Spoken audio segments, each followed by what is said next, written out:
Hola, ¿cómo están? Pues este video es a pedido de ustedes, para darles una explicación contundente del anterior video que he colgado de lo que es Huaraca. Nos enfocaremos básicamente en el carnaval peruano, porque el carnaval se celebra a nivel nacional, pero cada país tiene su forma peculiar de celebrar estas fiestas de los carnavales.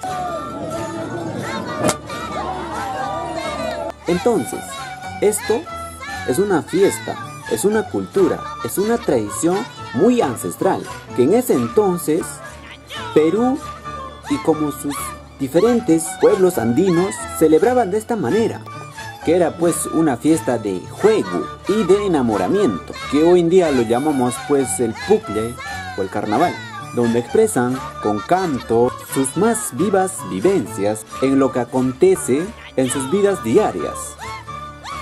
Acá se viene la respuesta de esa pregunta que muchos tenían: ¿por qué los latigazos?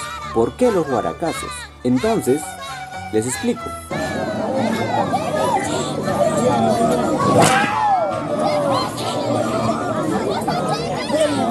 Los latigazos anteriormente se daban con el fin de acortejar a un chico o a una chica, así demostrar pues su valentía o lo fuerte que era en ese entonces.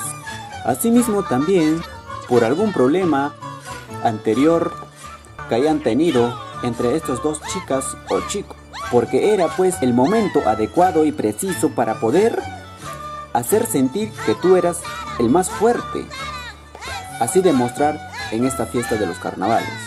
Y hoy en día estas personas simplemente lo revaloran esa cultura. No es que sean ignorantes, como muchos lo mencionaron en ciertos comentarios. Es simplemente una representación cultural. Y a su vez, esto es de manera voluntaria. Nadie está obligado a este tipo de retos.